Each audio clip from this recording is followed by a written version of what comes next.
ರಾಜ್ಯದಲ್ಲಿ H3N2 virus ಭಯ ಶುರುವಾಗಿದ್ದು ಆರೋಗ್ಯ ಸಚಿವ ಡಾಕ್ಟರ್ ಕೆ ಸುಧಾಕರ್ ವಿಧಾನಸೌಧದಲ್ಲಿ ಸಭೆ ನಡೆಸಿದರು.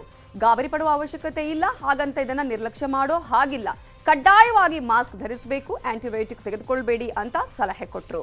ಕೊರೋನಾ ಬಂದು ಹೋದವರನ್ನ ಈ ಹೊಸ ವೈರಸ್ ಅಟ್ಯಾಕ್ ಮಾಡೋ ಸಾಧ್ಯತೆ ಇದೆ. 7% ಜನರಿಗೆ ಆಕ್ಸಿಜನ್ ಕೊರತೆಯಾಗುವ ಸಾಧ್ಯತೆ ಇದೆ.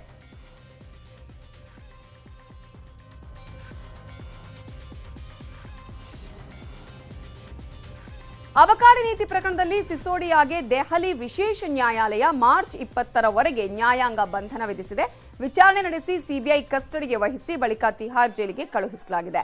ಬಿಜೆಪಿ ನಾಯಕರು ಸಿಎಂ ಅರವಿಂದ್ ಕೇಜ್ರಿವಾಲ್ ರಾಜೀನಾಮೆ ನೀಡಬೇಕು ಅಂತ ಆಗ್ರಹಿಸಿ ಕೇಜ್ರಿವಾಲ್, ಸಿಸೋಡಿಯಾ ಮತ್ತು ಸತ್ಯೇಂದ್ರ ಜೈನ್ ಪ್ರತಿಕೃತಿ ದಹಿಸಿದರು.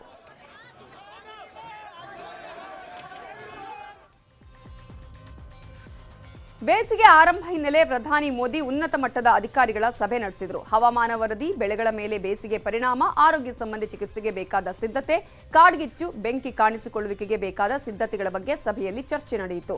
ಸುಲಭವಾಗಿ ಅರ್ಥವಾಗುವಂತೆ ಮತ್ತು ಸರಳವಾಗಿ ಪ್ರತಿದಿನ ಹವಾಮಾನ ಮುನ್ಸೂಚನೆ ಕೊಡುವಂತೆ ಭಾರತೀಯ ಹವಾಮಾನ ಇಲಾಖೆಗೆ ಮೋದಿ ಸೂಚನೆ ಕೊಟ್ಟರು.